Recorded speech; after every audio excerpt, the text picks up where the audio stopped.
Good morning. Hello. How many of you have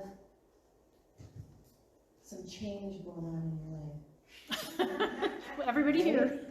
Doesn't it feel like there's so much change, yet we're all kind of stuck in this limbo of the pandemic, yet there's all this change?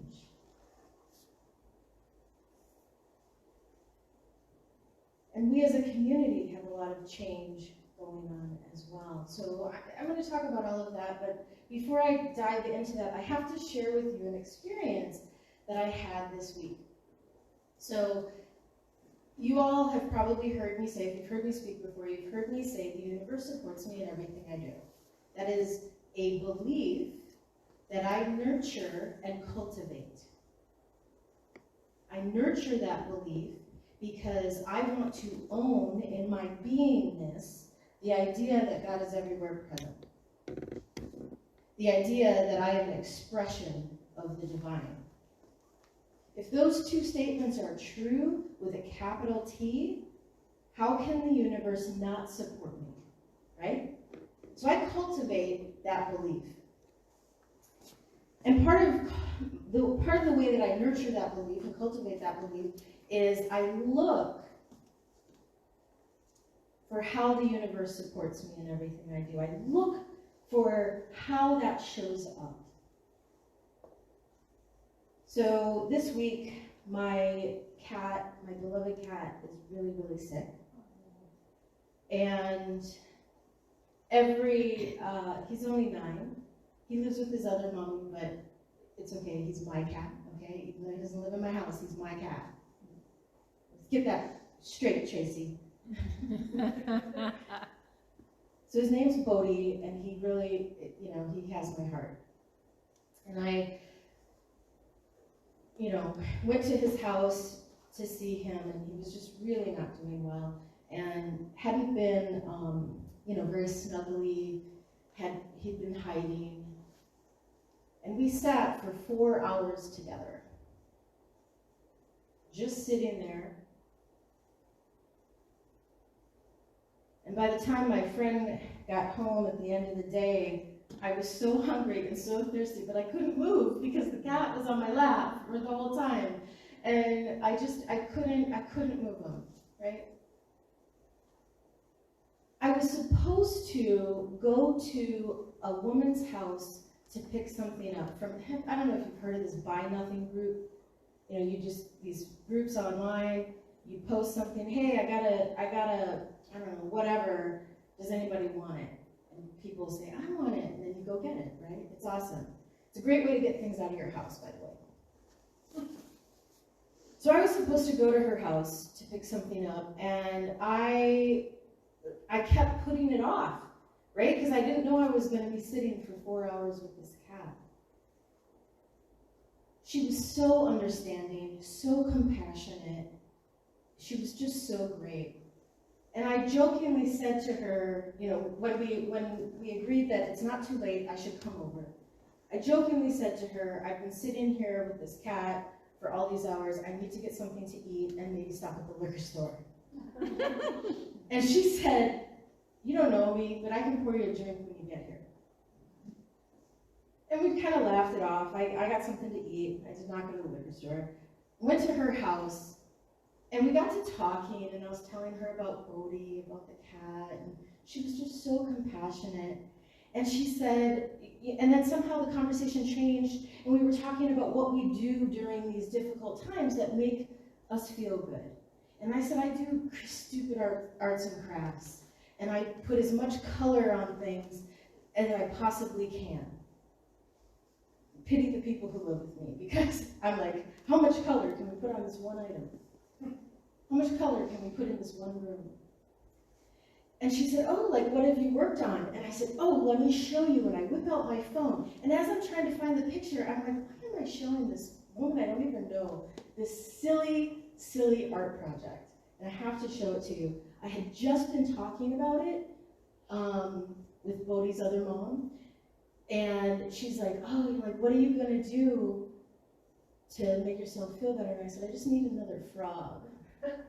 Just need another frog. So I'm going to show you my frog.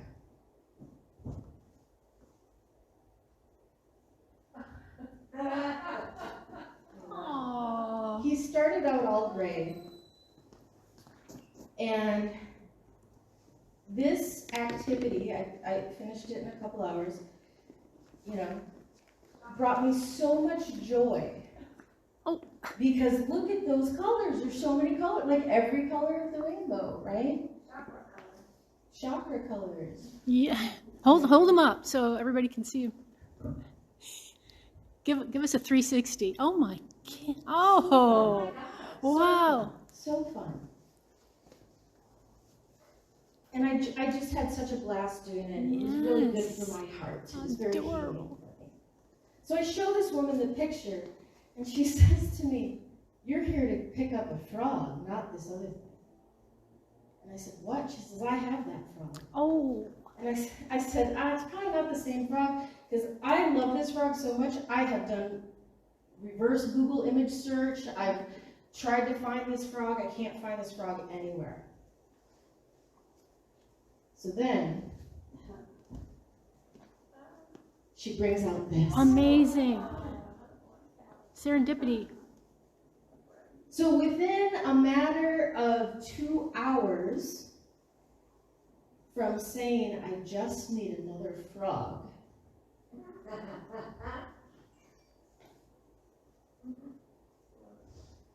I got another frog. Wow. This is why I believe the universe supports me in everything I do. Because stuff like this. Now, some people will say, "Well, Sarah, that's just coincidence." Okay, go ahead and think that. Rock on, live your best life. I'm going to rock on, live my best life, and know that that's one way that the universe supports me in everything I do. It brings me joy, it heals my heart to play with colorful paint, and I have a thing for frogs. I love frogs. So I'm not sure what that one will end up looking like, but I'm looking forward to painting that frog. Okay. That was just such a personal example of how we can nurture our beliefs that I felt like I had to share that with you. So back to the topic at hand, which this, applies. One of my favorite quotes by Joseph Campbell says, "We must let go of the life we planned so as to accept the one that is waiting for us."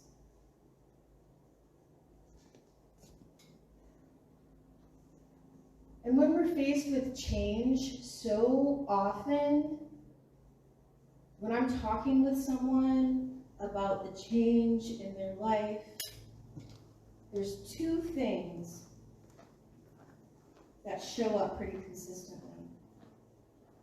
One is the attachment to how they thought it was going to be.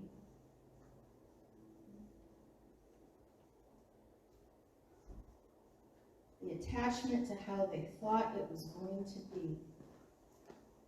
And the flip side of that is fear, because now I don't know how it's going to be. I fear the unknown. There was security and safety in the plan I had in my mind.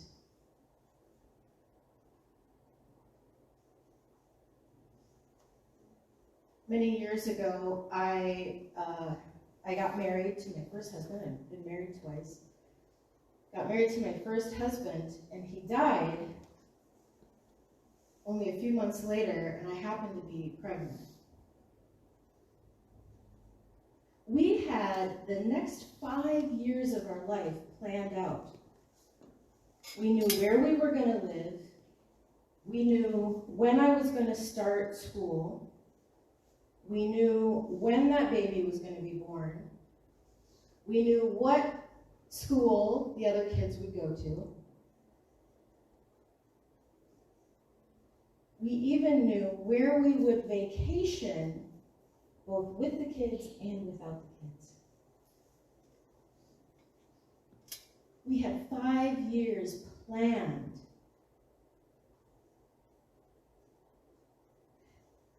And then he died unexpectedly. I was so attached to that plan, and I felt so ripped off that that plan was not going to come to fruition, because we had worked hard on that plan.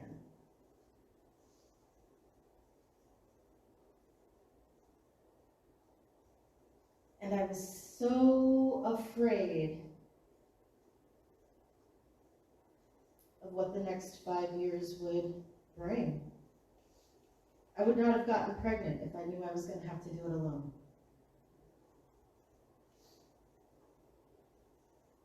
So I felt ripped off for that too.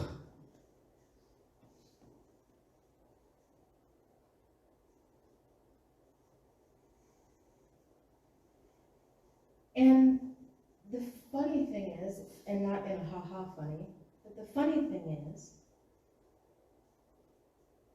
whether we're afraid, whether we resist, whether we're clinging to how we thought things were going to be, things continue to evolve and unfold, right? We can sit and be paralyzed by fear, yet things continue to move and evolve and unfold.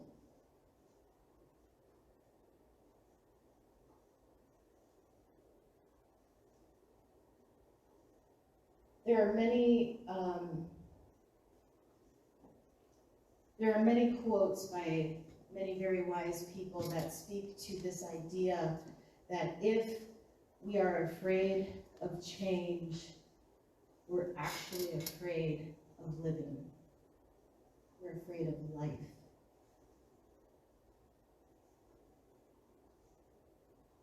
And I never really appreciated that concept, that idea, until the last few years.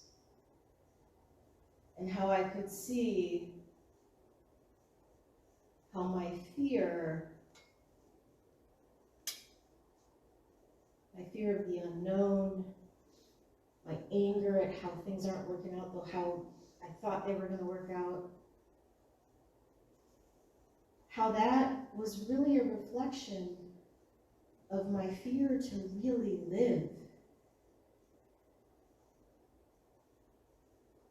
Because when we really live, when we're really alive, we are feeling all the feelings, right? Ecstatic joy and deep, dark sorrow, and everything in between. I've also learned that in my experience of being in the shadow, my experience of grief, my experience of uncomfortableness, as I've embraced that and really decided to open my heart to the experience, that has an effect on my experience of joy. A very positive effect on my experience of joy. As I expand my heart to fully experience the uncomfortable experiences of life, I'm not going to call them bad, but the uncomfortable experiences of life, I expand my ability to experience the joyful experiences in life.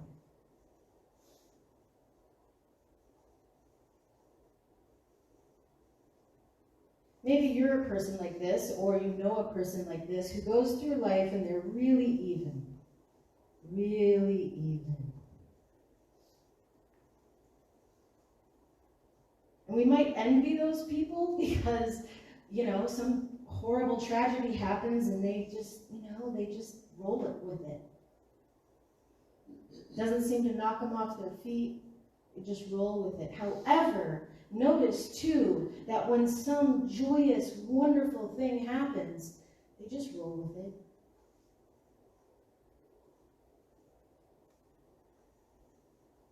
They're afraid of living.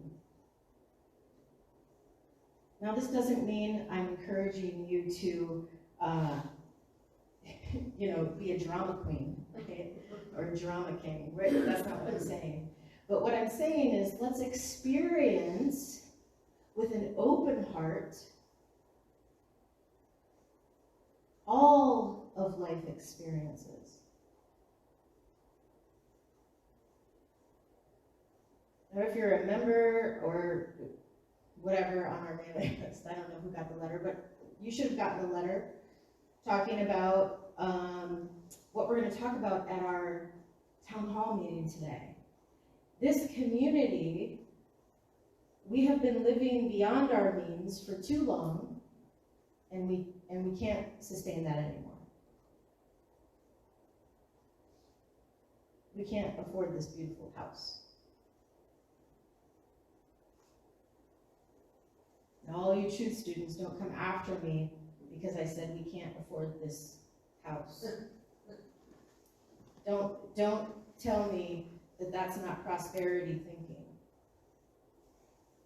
The reality is we can't afford this house.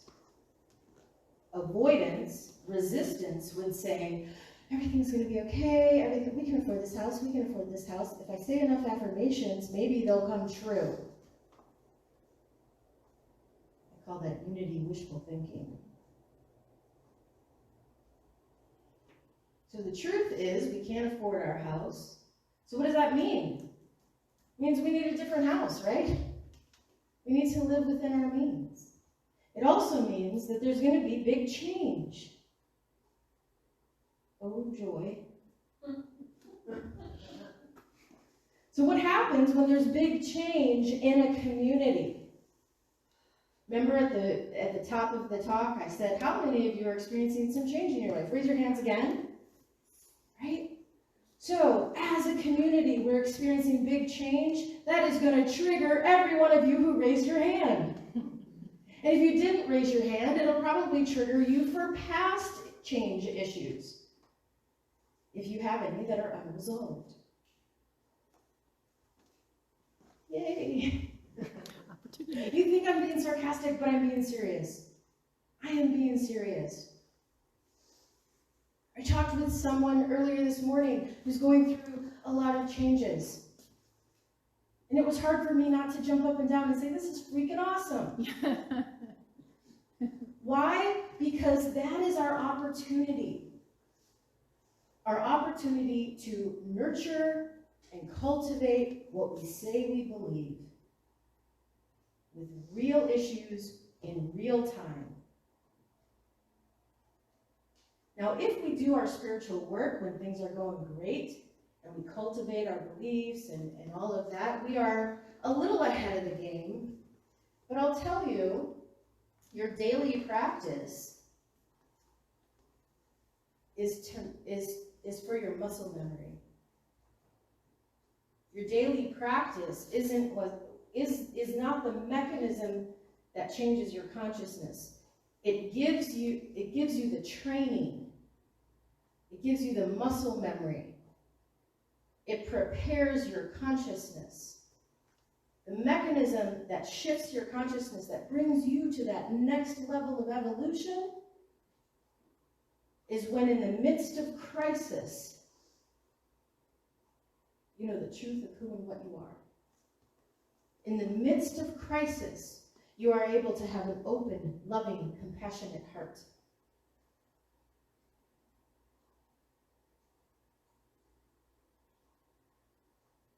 If you're responding the same old way you've always responded, I don't care if you have a regular practice or not, you're not doing anything.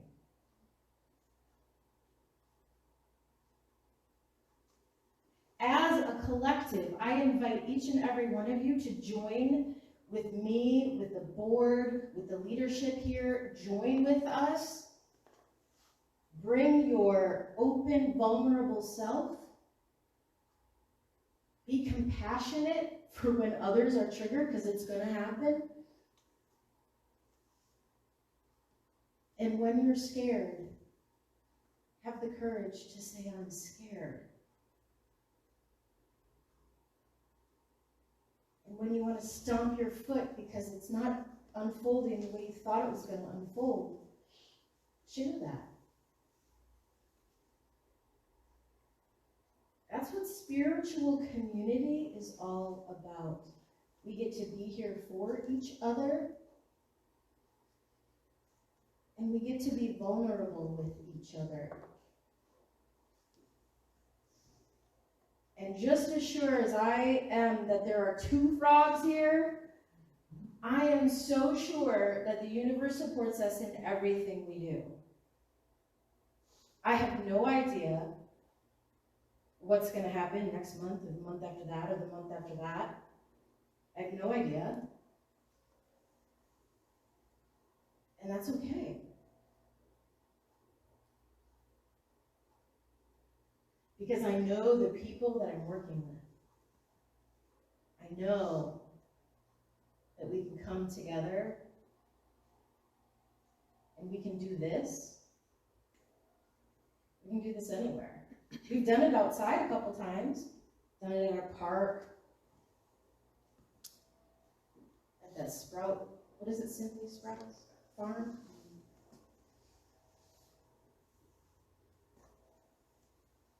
I bet we could do it elsewhere.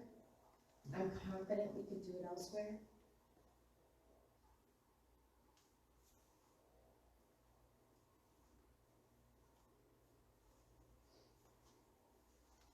As we're moving through this collective experience, be mindful of your unresolved griefs.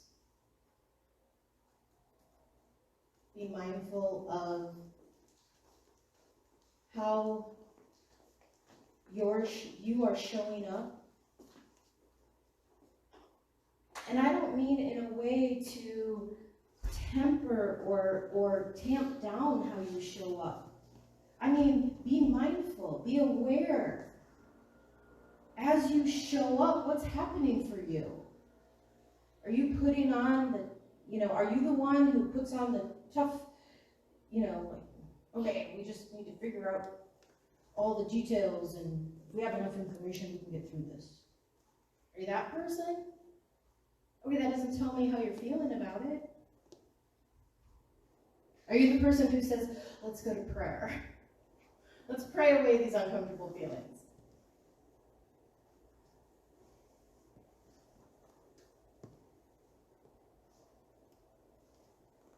Now you all know prayer is a big deal for me. Last time I was here, we had a prayer circle. It's a big part of my life. And when there are strong emotions, that's not the time to pray. That's the time to feel your emotions and process your emotions. And then we pray.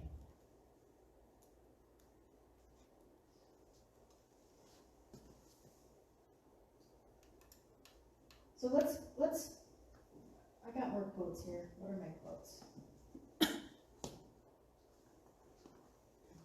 So Robert Brummett, in his book titled Finding Yourself in Transition, he says, "It seems that the greatest of all human fears is the fear of the unknown and change. Especially deep or sudden change almost always confronts us with the unknown." I'm glad Robert Brummett agrees with me.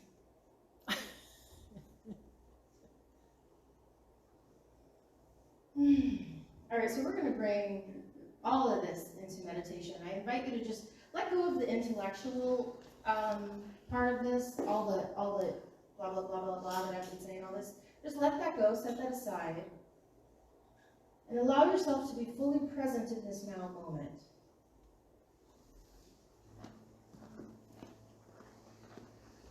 Feel the chair. supporting you.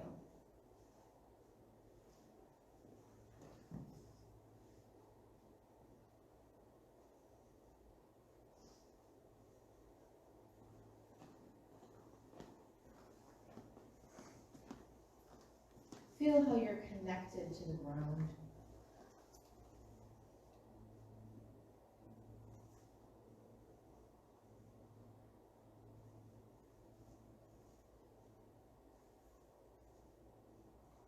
Focus on your heart space.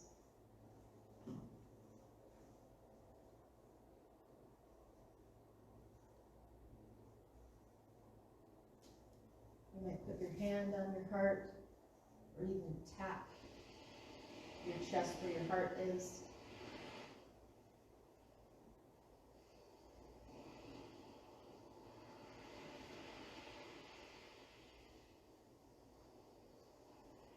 Acknowledge and embrace that indwelling Christ presence.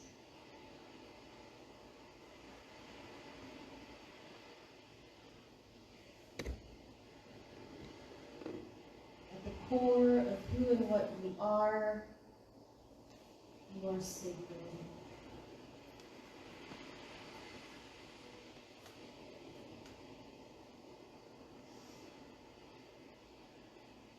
Embrace this idea. Embrace this knowing.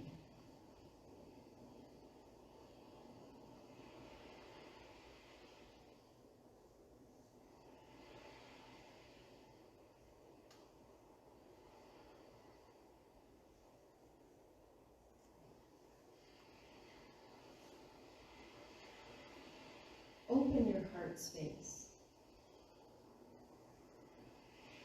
Open your mind.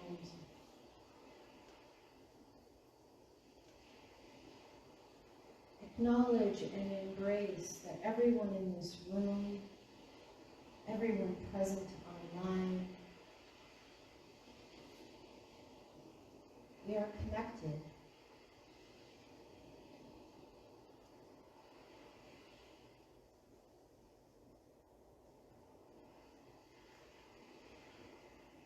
And although we are each on our own journey,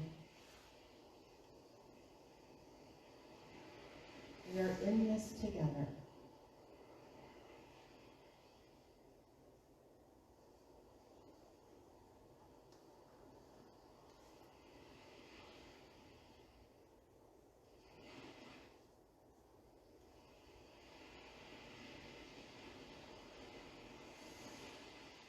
What are you willing to do?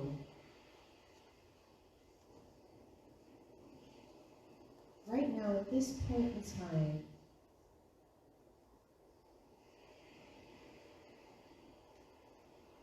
are you willing to keep an open heart as you move forward?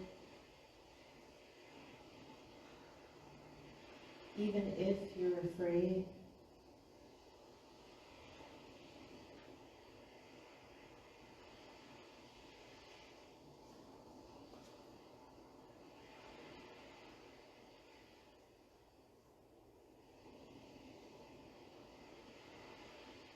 Are you willing to look at what comes up for you, even if it's uncomfortable?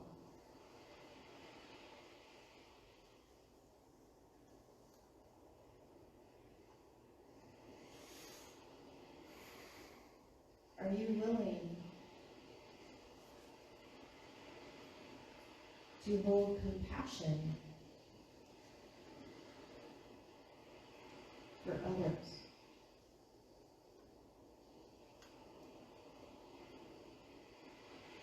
Or maybe something else will come to you.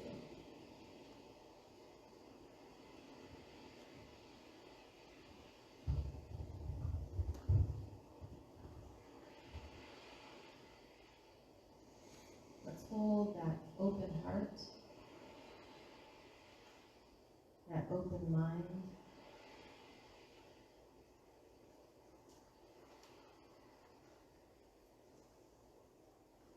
And step into this moment of opportunity.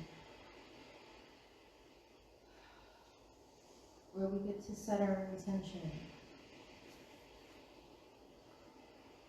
where we get to make a commitment to ourselves and to Spirit.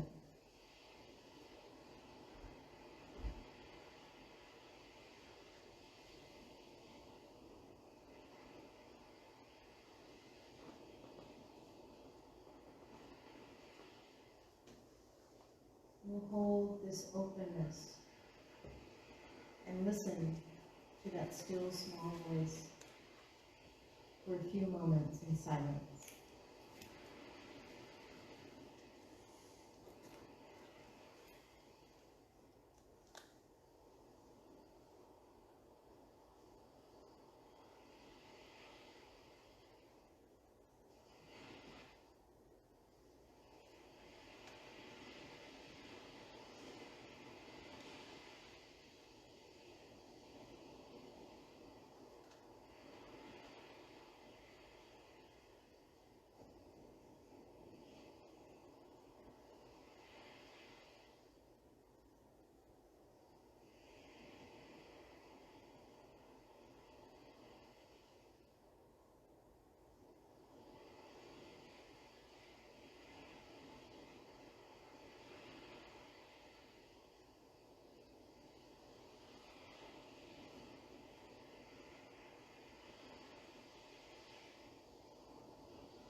The universe supports us in everything we do.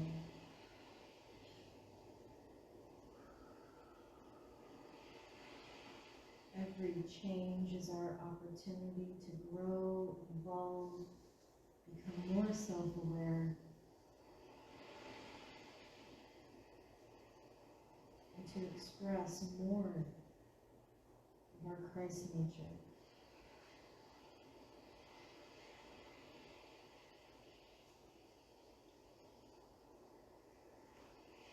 In your mind, say your intention one more time.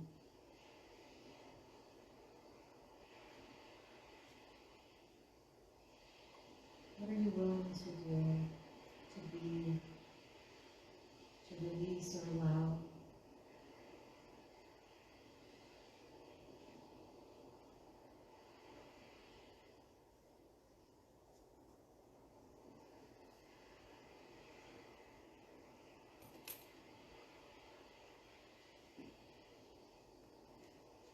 Comfortable or uncomfortable, scary or exciting, we open our hearts in gratitude. Gratitude for the opportunity to live fully, experience fully.